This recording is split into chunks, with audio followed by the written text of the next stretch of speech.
I see it. Okay. I think it's part of your home decor. We're on. 10 seconds, right?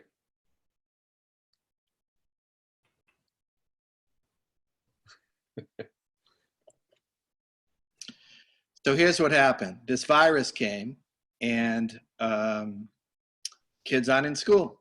And guess what? My author buddies and I, we're not in school either. I'm Jerry Pallotta, and with me today is illustrator David Biedrzycki and author-illustrator Stewart Murphy, author-painter illustrator Stewart Murphy. So I met these guys over the years when I was visiting schools or going to conferences. In fact, I remember the first time I met Stewart Murphy.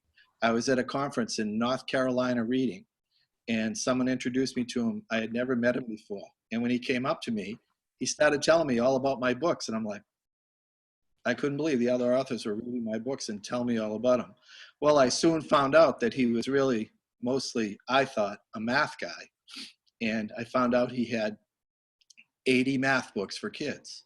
Wow. So I thought, whoa, this guy, holy cow, 80 math books for kids. And Stuart, if I got my information wrong, I'm sorry. So that's how I met Stewart Murphy. And I met Dave Biedrzycki. I'll tell you how I met David Biedrzycki. He, by the way, did these books for me. He did How Will I Get to School? He illustrated Who Will Guide My Sleigh Tonight, a book I'm really proud of. I'm proud of all of them. Great job. He illustrated the Boat Alphabet book. He illustrated Underwater Counting for me. And he illustrated Dory Story. Some people say Dory Story is the best. I'm sorry about that light. Some people say Dory Story is your best book you've ever done, Jerry. So there you go. And he illustrated the Freshwater Alphabet book for me. So that's a little story of me and David. We worked together for, I don't know how many, 10 books, 6 books, whatever. And I think 14. Then David took a left turn and he went out on Independence Boulevard and he started doing books. So congratulations on doing your own books. A lot of people talk about it and they never do it. You did it. By the way, how did I meet David Biedrzycki? I met him because my brother owned a ferry company. There's one of the ferries right there. My brother owned a ferry company, and this was an illustration that was on the brochure of the ferry company, Bay State Ferry. The ferry used to run from Boston to Provincetown. Later on, he did a ferry from Boston to Nantucket, Boston to Martha's Vineyard. So when I saw this illustration, I thought, wow, I really want to do a boat book because I'm a boat guy. I grew up on the ocean, and I thought, wow, look at that boat. That's pretty cool. So I actually got to use the artwork that was in the brochure from my brother's brochure, and that's how I met David. I called him up one day and I said, hey, want to do an illustration for me? So there you go. There's the story. Now, Stuart and I have a very interesting history. First of all the guys that I've invited on the show so far have done hundreds and hundreds and hundreds of schools and conferences. We figured out the other day between Jack Gantos, Mike Shoulders, Roland Smith and I, about 10,000 schools we've been to. So I don't know, we could add these guys up. We're into the thousands of schools that we've visited. But Stuart and I both had open heart surgery. And I can say this about Stuart. He was so good to me after I had surgery, calling me up, telling me what was going to happen, telling me how I was going to feel, telling me what I should eat, telling me how much I should walk. He was fantastic. So thank you, Stuart, for taking care of me and being so nice to me. And what's that? You're very welcome, Jerry. It was my honor. And it happens a lot that the first time we went out to lunch to celebrate the fact that we were both alive, we had like the fattiest, most unhealthy lunch that anyone could ever have, but we didn't tell our heart surgeons, did we? That's correct. It was our someone asked me to talk about how I first got published, so I think I'm going to do that. I'll tell you how I first got published. And here's what happened. I thought of a book, an alphabet book. I was reading alphabet books to my kids, and then I thought of writing my own book. So I didn't know how to get it published. I didn't know what a publisher was. I didn't really know what I was doing. but I had a couple of really lucky things that happened to me. I always talk that it was like some invisible hand that pushed me along. So my brother was in the printing business, so I could get something printed. My brother was in the printing business. That was lucky break number one. Lucky break number two is I went to one of my high school reunion, it wasn't a reunion. I went to a high school fundraiser for my high school. And I went to go sit down with my class. So my class was over there or wherever, and there was no seats left, so I couldn't sit with my class. So I sat at this other table with a bunch of gentlemen I've never met before. So I sat down next to the guy and I say, "Hi, I'm Jerry Pallotta, blah, blah, blah, blah."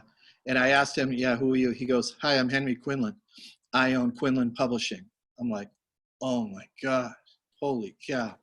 So by accident, I end up sitting next to a publisher. Now, he was a great guy. He told me how to get the book published. He told me to make a copy of the cover, just the cover. He said, don't print the book yet, just make the cover. And he said, go over to the New England Aquarium and ask them if they want to buy the book. So I printed a cover like this. I spent the money, and I mocked up the cover with my cousin, Frank Mazzola Jr. He's my cousin. And we mocked up the cover. I went over to the New England Aquarium, and the lady who ran the aquarium said, I think my gift shop here, by the way, think of this, 34 years ago, in the New England Aquarium gift shop, there were no children's books, none. So I walk in to the gift shop owner and I say, hey, I got the children's book, Ocean Alphabet, A through Z in the Atlantic Ocean. And she says, I know my store. I would sell about 5,000 of those a year. She goes, I'd like to buy 100 right now. Guess what? I didn't have any books. I pretended I had books, but I didn't have any books. So I had to run back. So the advice I got from Henry Quinlan really worked well. So I ran back to my brother and I go, what are we going to do now? They asked for 100 books. We don't have any. Well, anyways, I designed the book. I wrote the book. I got it printed, and there you go. The whole idea was to write a book about ocean creatures. Instead of A for apple, B for ball, C for cat, I thought it would be great to have a book like this, G for goosefish. So I thought a kid, a little boy, a little girl, might like G is for goosefish better than A for apple, B for ball, C for cat. So then the second book I wrote is called Icky Bug Alphabet, and that is actually the best-selling book I have out of all my books. It's been all downhill since there.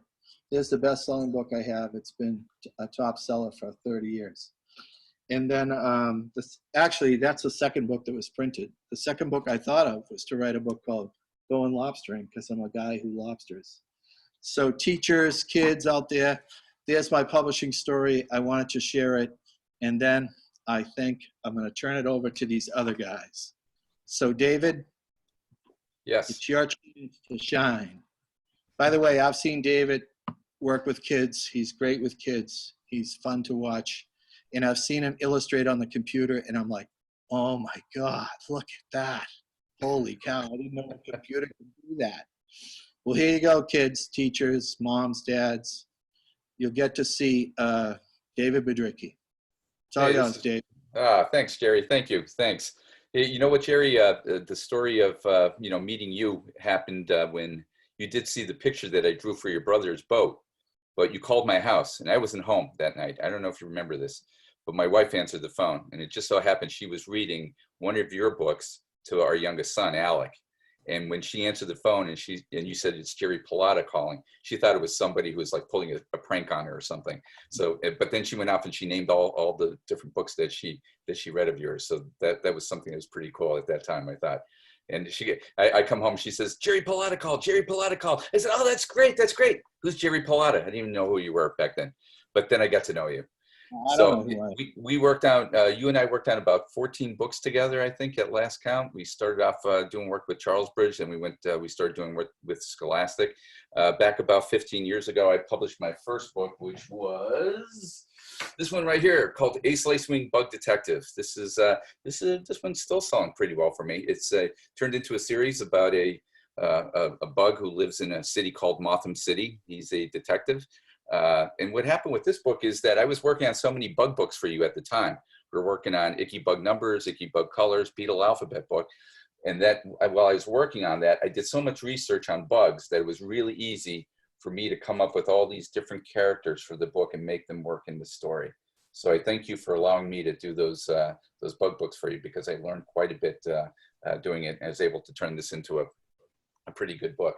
I also, my newest one right here is called, yes, the Beetle Alphabet book, yes. You did that. It's terrible. It was sitting right next to me, and for some reason I forgot it. By the way, there is something I wanted to say, not to interrupt you. We're doing this show for teachers and kids who can't go to school. We can't go to school either. We don't feel good about it. But we thought, what could we do that the teachers would love or they could share with their classrooms? So I want to thank these guys for coming on. Go ahead. Yeah, Jerry, do you want to tell them what the secret is in the Beetle Alphabet book? Well, David and I love the Beatles, the Beach Boys, the Supremes, the Lovin' Spoonful, the Rolling Stones, and we hid Beatles songs. Titles of Beatles songs. We hid Beatles song titles in the Beatles. Like, look right there. Well, I hope I can do this. Where is that? Does it say help? Is that the one that says help on it? H-E-L-P, yeah, over, yep, the other way. Right here says let it be. H-E-L-P. No, Let It Be. That one says Let It Be. Sung by the Beatles, Let It Be. Yeah. But Jerry, if you pull back a little bit, I also want to show them something else, because on each page there's a silhouette right where the Q is. Could you hold that picture up one more time? Oh, okay. Yeah, where there's a, you see in the P right there, there's a silhouette of a beetle. That's the actual size of the beetles. So when you're looking at the book, the beetles are really, really big. But throughout the story, I put those little silhouettes just to show the students how big the beetles are. So that was a book where I learned quite a bit about bugs. There's a K that is the Kalahari Beetle, and that one says I will. Yep, that's a Beetle song. There you go. I remember when we were working on this book, you brought over some U.S. postage stamps to my house because they had a bunch of beetles on them. Remember, they were doing all different types of bugs and beetles. And you said, David, I think this is what we should make our book look like. We should make the beetles as big as possible, fill up the whole page, and show all the detail, all the little nuances of the beetles. And that's the way we're going to do our book. And that was really kind of cool. Yeah, those we have really elaborate backgrounds. Yes. You know? Yep. Make the just beetle very simple beetles. Yep. The net beetle. Yeah, that was a lot of fun working on that book. And I think that one of the most popular books that I've done with you is this one right here. It's called Dory's Story. By the way, there's Teddy Bruschi. There's Teddy Bruschi right there. Linebacker. Dory's Story. This has got an interesting story to it too, because your nephew Danny Pallotta posed for us over 3 summers. We worked on this book. Remember, I would come down to your place, your parents' place down in Situate, and we would talk about the book. We would be doing some sketches, and then I would be drawing Danny. And Danny did not grow for 3 summers. Remember that? He stayed the same size, which was great. And then after the book was published, he had a big growth spurt. So he turned into a teenager after that. But that was great. This is a lot of fun working on this book. I still show this book. Almost every school I go to, I show this book quite a bit here. My newest one, though, that I've done is this one called Sumo Kitty. This one was a labor of love. I got to visit schools over in Japan about 12 years ago. And when I was over there, the librarian who brought me to the school was a big sumo wrestling fan. So one day I was on my back porch with my neighbor, and this is only a couple of years ago. My cat comes out, plops down right in front of us. And my neighbor looks at him. He says, Dave, your cat has put on a couple of pounds. He's starting to look like a sumo wrestler. Bing, I got an idea. Sumo Kitty was born. So I started doing research on sumo wrestlers. I found out that it's sumo wrestling is like 1,500 years old. I did a lot of research on it. I also reached out to somebody who posts, he films all the tournaments that they have over in Japan, the sumo wrestling tournaments. He puts them up on YouTube. I got to meet him, talk to him, learned a lot about the sport, put the whole story together, even learned how to write kanji, which is the symbols for the Japanese alphabet.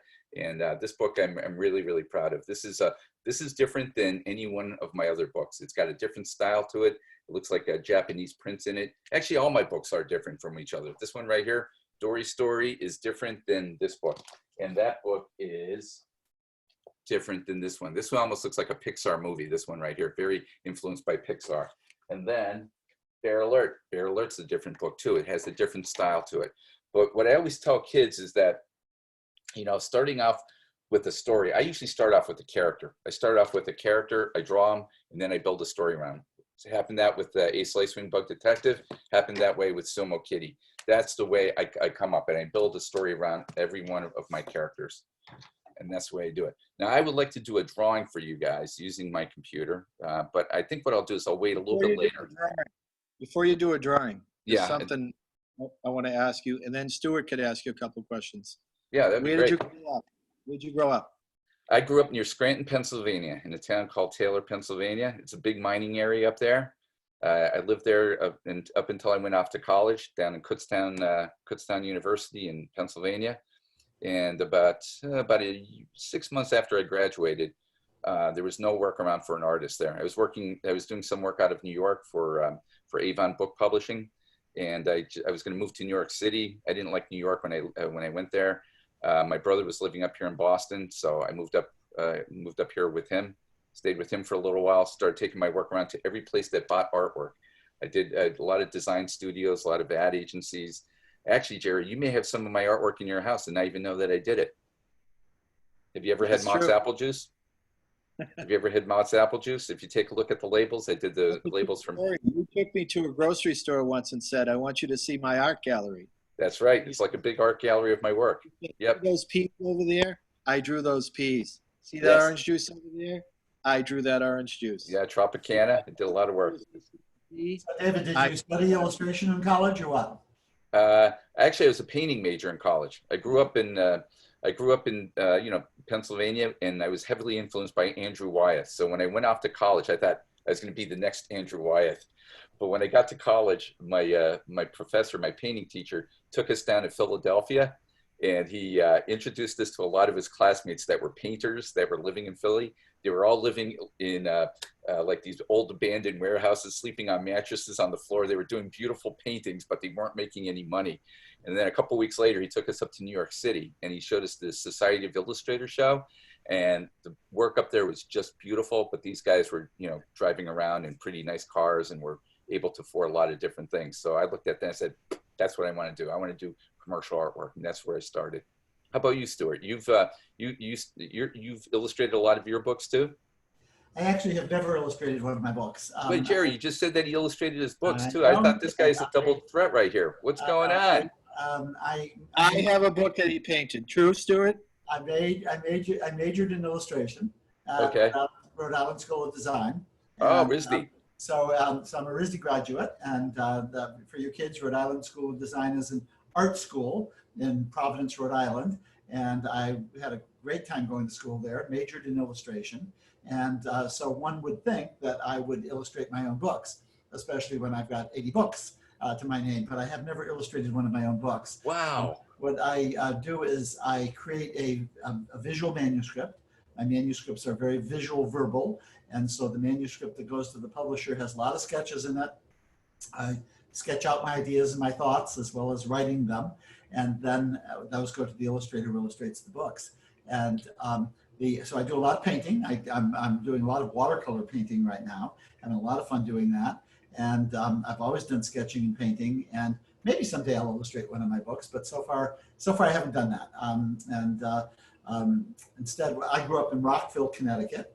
Rockville, Connecticut is in the middle of the state, right near Hartford. So if you kids look at a map and you look at the state of Connecticut, which is shaped kind of like a rectangle, and you take your finger and point right to the middle, you'll see the capital of Connecticut, which is Hartford. And then just a little bit to the right of that, or a little bit to the east of that, is where Rockville is. And just a quick little story that ties going to RISD together with my growing up in Rockville, Connecticut. When I went to art school, I didn't have any money. My family didn't have any money to send me to art school. And there was a lot of pressure not to allow me to go to art school because people thought I'd never make any money at it. And why was I going to art school? It's true. So what I did, but my mother was determined. My mother was a single mom at the time, and so she was getting a lot of pressure for me to do something a little more constructive, and but she supported the fact that I indeed wanted to go to art school, and I would. And so in order to go to art school and be able to pay the tuition, I worked on tobacco. There were tobacco fields all over Connecticut at the time. They're mostly gone now. But during the summer, tobacco plants have to be picked when they're ready. And they have to be picked between storms, because if there's a hailstorm or a rainstorm, it can ruin a crop. And so what happens is the tobacco farmers need a lot of help really fast, and they're willing to pay for it. And so we would go out there, me and the other kids who were trying to make money to pay to go to college would go out there, and we'd work next to people who were basically migrant workers who would travel around the United States, and we'd go out there and work all day long, get absolutely filthy and disgusting and tired and miserable. And then at the end of the week, we'd come home with a fairly big paycheck. And that's how I paid for my Rhode Island School of Design education, which was fantastic. Awesome. Wow, that's a great story. I never heard that story. Yeah. That's awesome. That's a very good school too. And it's affiliated with Brown too, right? Yep, it is. Yep, we have a dual degree program. I've stayed very active at RISD my whole life. I've been a board member there, and I still am very, very involved in the school. It was a great experience for me.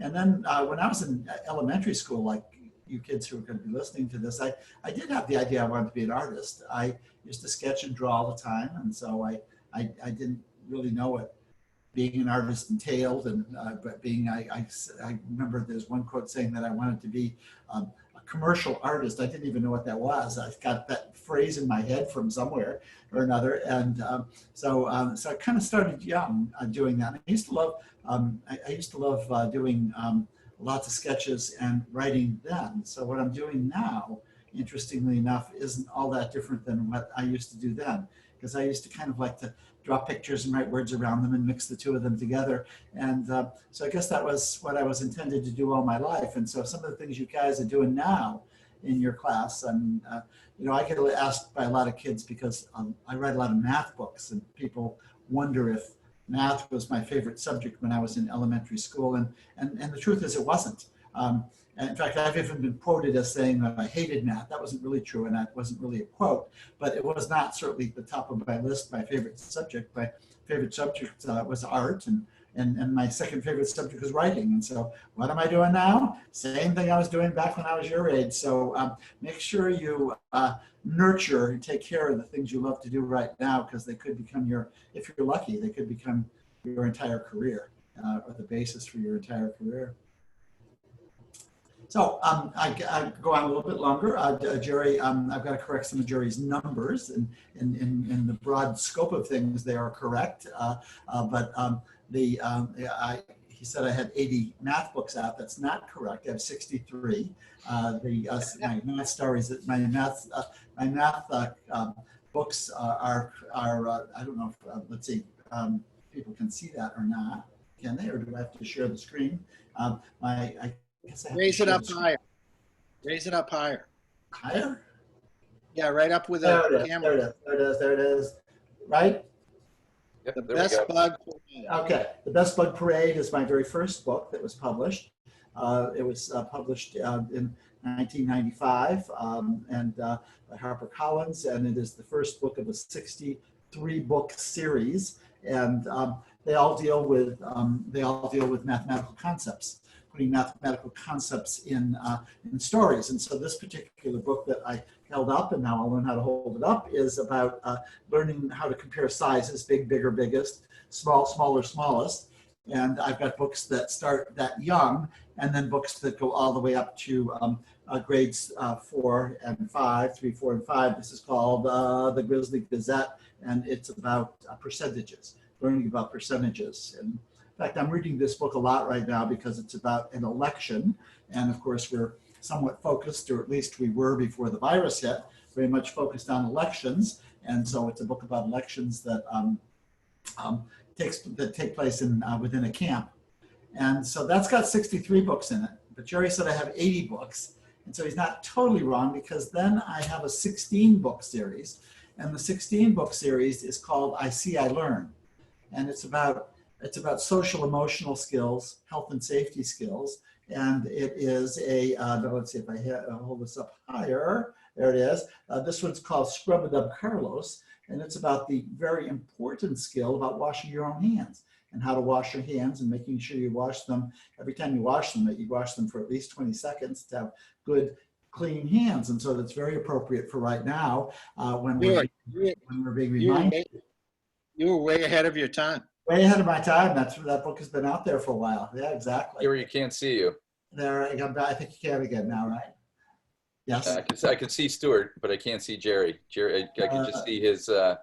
Just his logo. name. That's right. Yeah. His name. Yeah. I think he turned off his camera. So anyway, while he's turned off his camera, that book series has 16 books in it. So, okay. So if that book is 16, that series has 16 books. And my other series has 63 books. Are you okay, Jerry? Yeah. I think he's hiding under the desk. There. Oh, there he is. And so my other series has 63 books and 16 books. Most of you can do that mental math fairly quickly and realize that you're not quite up to Jerry's 80 books. You only get to 79. So I've got 79 books, but then the good news is that I've got a book out that comes out next year. And the book that comes out next year is still in manuscript form right now. And what's going to happen is, this is, by the way, a visual verbal manuscript. And so the manuscript has lots of sketches and drawings in it, as well as words. And Did you draw those, Stuart? Yeah. Did you draw? Yeah. Okay, so you put that together, right? Yep. You write it, you put it together with those like drawings that you do. Right. And then is that what you give off to the illustrator then? Is the illustrator then know what you're looking for on each page? Right. That goes to the publisher. Right. And then the illustrator gets it, and a lot of changes made because the illustrator adds their own creativity to it. And so what I'm eager to get, because this next book that comes out, and by the way, I want to just make the point that will then give Jerry his 80th book, and he'll be right that I have 80 books.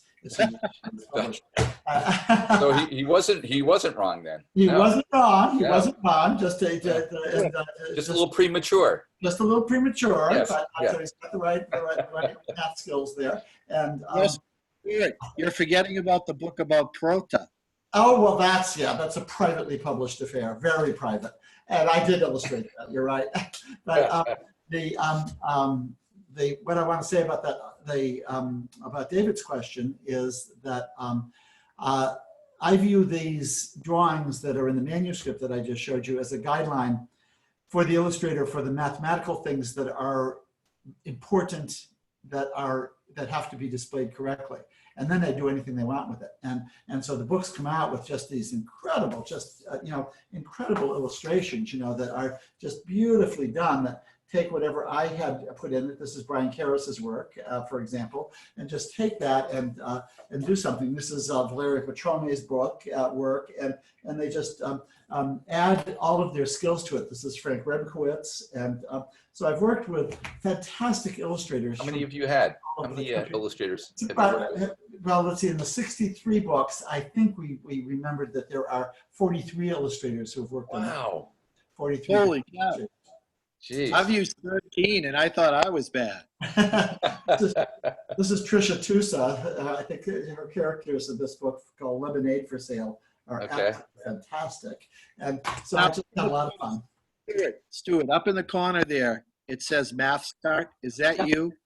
Math Start is my series, yeah. Math Start is Math Start is the title of the series. And so Math Start is the series, and that's the series that has the 63 books in it. And then this other series is called I See, I Learn, and you'll see the logo for that right down there in the corner. I See, I Learn. Got it. Visual. Great. So even though I don't illustrate my own books, my field of work, and kids, I think this is really important for you to consider too, is that careers come from surprising places. And my field of work is really visual learning, how people learn from pictures and charts and graphs and diagrams. And so that's what I've made a career out of, and that career has turned into books that have visual learning bases to them, and math books that teach math visually, and getting kids to see the math. And I just feel outrageously fortunate because I've had so much fun, going all the way back to one of the very first statements I made. I've had so much fun doing the things I always love to do, drawing pictures and writing stories. Very, very lucky guy. Yeah. That's awesome. That's great. Mm. Wow. There's another side to you I'd love to share with the audience, Stuart. Is it true you once had 400 employees? No. 399. No, we didn't quite. I don't think we ever got over 300. We had, we had, let's see, we had 3 offices, and I think it was more, I think our total number of employees was more like 275. Although, in fairness to your comment, Jerry, those were full-time employees of our company, and we had a lot of freelancers and individuals that worked with us in other ways. So I guess you're right. We probably did have over 400 employees, but the firm was called Ligature. We were a development. We developed ideas that for educational products that then were published by publishers. So, for example, we developed a whole notion of a visually based social studies program for kids.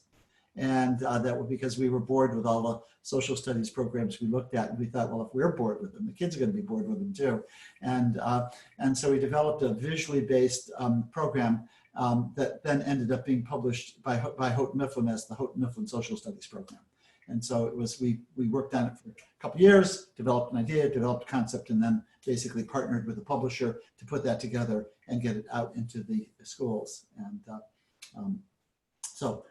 and then kids, you might have run into some of my books. I've been I'm the visual learning author who, you know, again, that's a field that a lot of people don't think of.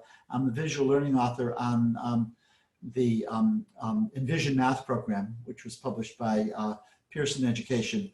And so what I did was I worked with all the mathematicians on making the math more visual. And therefore the program is called Envision Math, envisioning math, making it visual, making sure you can see it, because if you can't see it, how are you going to get to know what the concepts are? And so I spent years working with the authorship team, just sketching out math ideas. You know, this is how this works. This is what we're talking about. This is what we want you to see and think about. So that's been another part of my career that I've enjoyed a lot.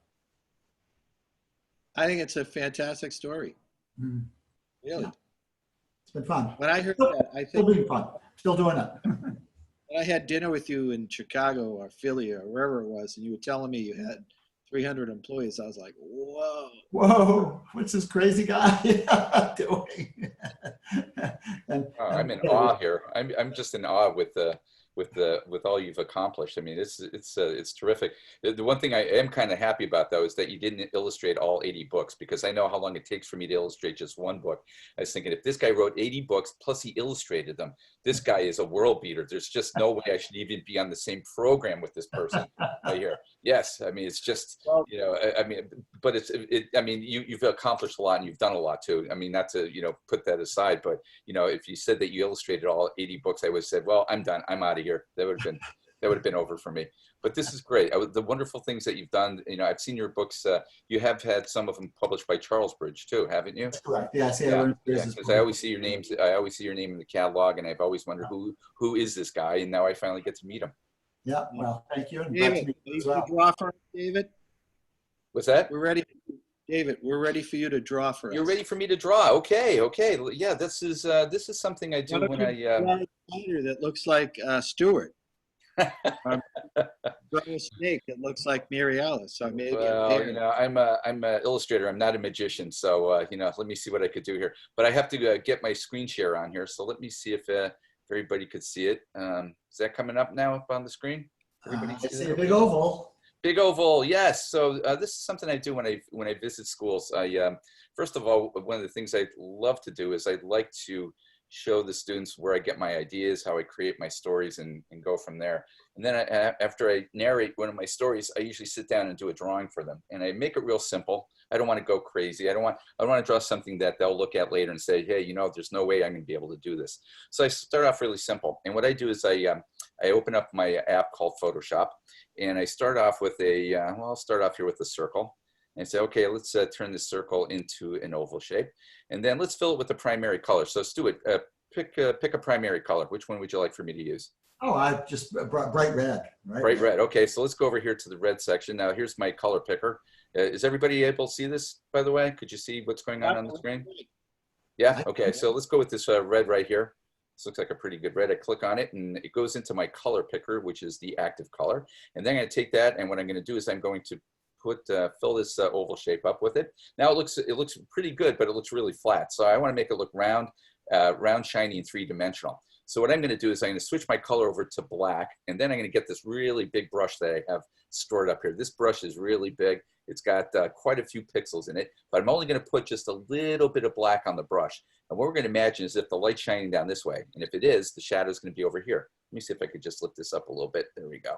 So the shadow's gonna be over on this side. So with a little bit of black, let's make a shadow that's gonna come up and around like that. This is almost like drawing 101, where you take a sphere and you make it look three-dimensional. So I put a couple brush strokes down there like this. And then what I'm gonna do is to make it shiny and switch it over to white, and we're gonna put our highlight right about there. And then I'm gonna grab this other brush. This one's pretty small, but I'm gonna put a dot here and I connect it to a dot over here, put a dot there, connect it to a dot down here. And if I go and I put this other brush up here, and I put a spot here and match it with the spot over there, and put a spot here and match it with the spot over there. Jerry, what am I making? Jerry. Ladybug. That's right, but a ladybug is not a bug, Jerry. What is a ladybug? Ladybug is a beetle. That's right. And what's the difference between a bug and a beetle? The beetle has 6 legs. It has wings. It has a protective case to hide its wings. Right. And it has a mouth. But you also told me one time that a beetle There's a straight line on its back. The beetle puts folds its wings on the inside. A bug folds its wings on the outside.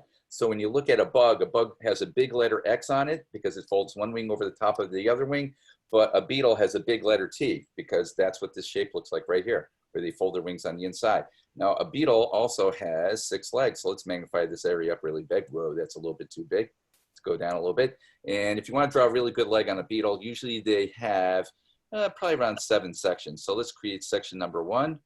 Go here with section number 2. So what I'm doing is I'm putting a layer underneath the shell layer right here. So you can see layer number 1, layer number 2 is the one that I'm drawing on. And here comes the beetle's leg. It has 7 sections, 1, 2, 3, 4, 5, 6. And then let's magnify this up just a little bit. And here is the 7th section. The 7th section is usually a claw. So let's make a really sharp looking claw. That's not a very sharp looking claw, but up on the top part of my pen, I have an eraser. So let's take the eraser and we'll erase away parts of the claw that we don't like. Let's turn this into a pretty sharp looking claw. And I don't have the right brush that I want to use there, but that looks pretty good. Now we want to make it look shiny. So we're going to switch our color now back over to white. And what I'm going to do is I'm going to add just a little bit of white here to make it look shiny. Hey kids, if you ever want to know what a leg of a beetle feels like, all you have to do is touch your fingernails, because your fingernails are made up of keratin, and it's very close to the same stuff that makes up the leg and the shell of the beetle. It's tough and it's a little bit on the shiny side. So with a little bit of white, I'm going to make this look as shiny as possible.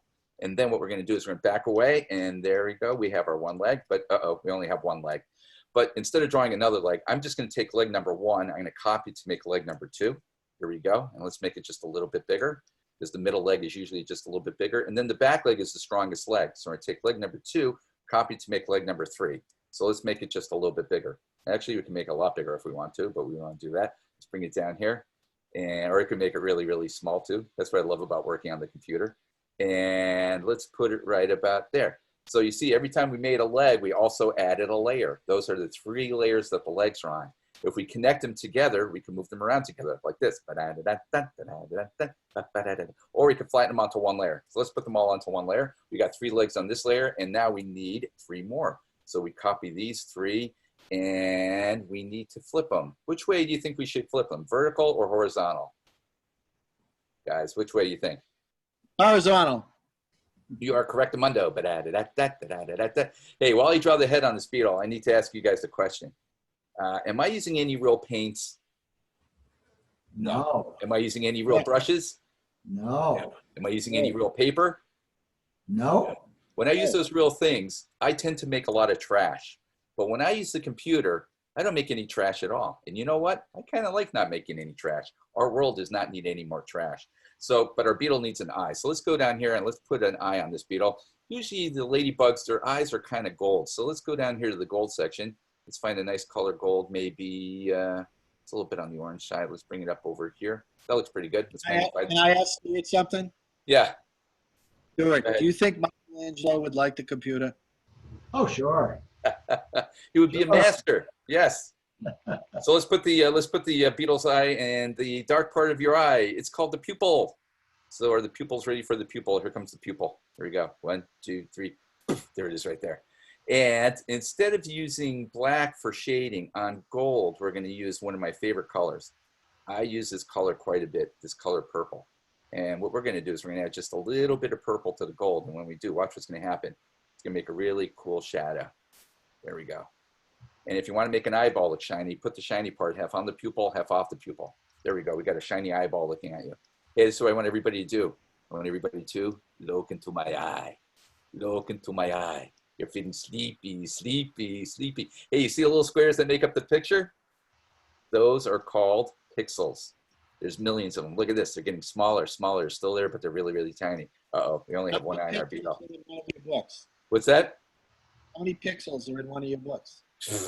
Billions, billions, and trillions. How many per square inch? I don't know. I don't know. It's hard to say. Usually with a page, there's 300 pixels per inch squared. So an inch, 300 times 300 is what? Stuart, you're the math wizard. What's 300 times 300?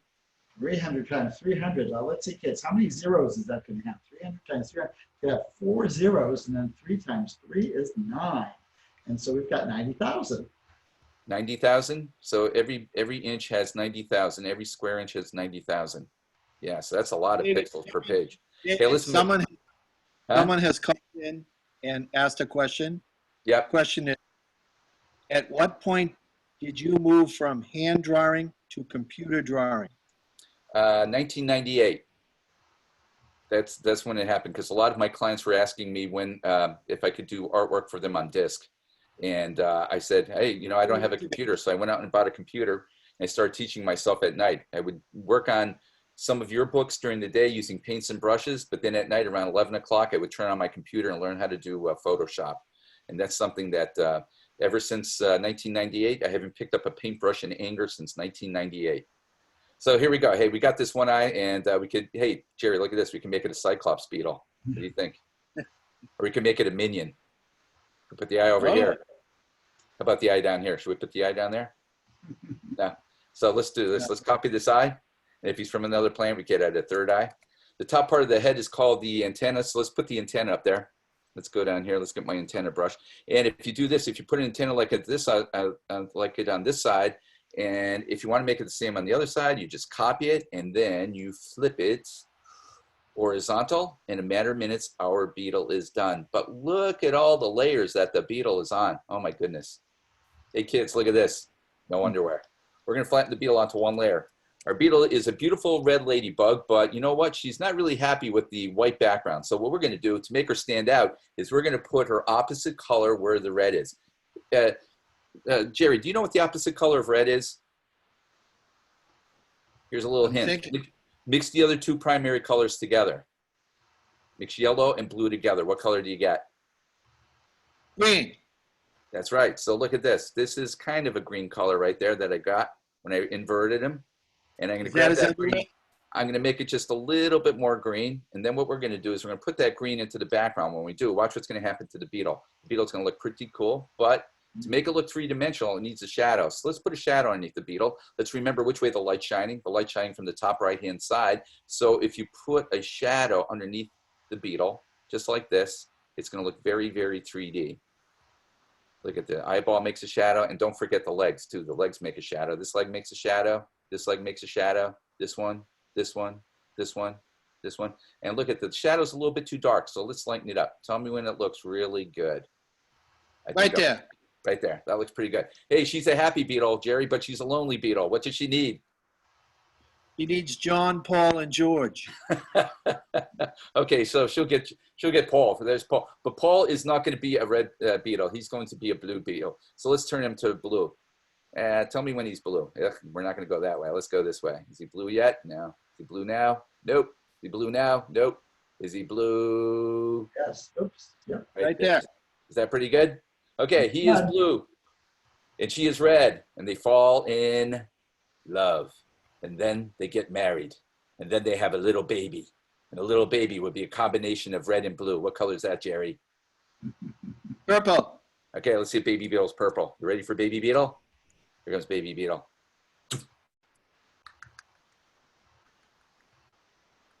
Whoop, there's Baby Beetle. Bring him up. Bring him up here. And ladies and gentle bugs, there are your beetles. There it is right there. Da-da-da-da-da-da-da-da-da. Hey, what does this say right here? Could you read this? Transform. And what does this say right here? Perspective. I call this the Star Wars effect. At the beginning of Star Wars, every movie, all the words go into outer space in perspective until they vanish. And it says a long time ago in a galaxy far, far away. Watch this. Da, da, da, da, da, da, da, da, da, da, da, da. Wait for it. Ba, ba, ba, ba. Da, da, da, da, da, da, da, da, da, da, da. David, I assume kids Da, da, da, just da. love this show when they see They the show. love this. They love this. Let's back away. Let's see what he looks like with mom and dad. He's a little guy. He says, Dad, Mom, I've been following you guys around all day. I need a horsey back. And I wouldn't mind if I had a baby brother or a baby sister or another brother or another sister or even a twin sister. And then the newest member of the family. Let's see if we can do this without evaporating them. Are you ready? Watch this.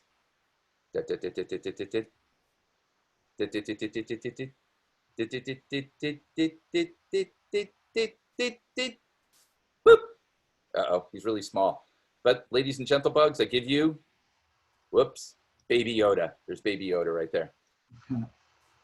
So that's a little drawing I did for you guys. So there, let's see what all the Beatles look like. There they are right there. George Paul. Okay, big round of applause. Thank you. Thank you. Thank you very much.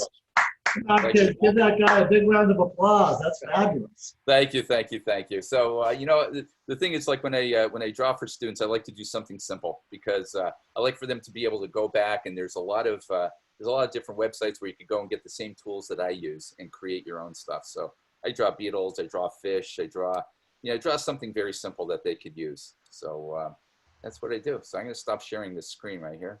Well, I think you've given the kids some great activities to do. I mean, the kids can go and make their own beetles, and now they know the difference between a bug and a beetle, so they can do a bug and a beetle combo. They've learned a little bit about mixing colors. They've learned a lot about the shapes, and you can have a lot of fun making and drawing, kids. Yeah, vertical, horizontal, and also too at the end of the usually at the end of the presentations that I do, the kids want to write a story about the beetle family. So I always give them little ideas of what they could do with the little beetle family. And what I do is I give a copy of that beetle to the teachers too, so they're able to pass around, and they could start writing their own stories. So that's one of the things that I do. Your parents who are at home right now probably could encourage your kids to get a big beetle drawing up on your refrigerator or something.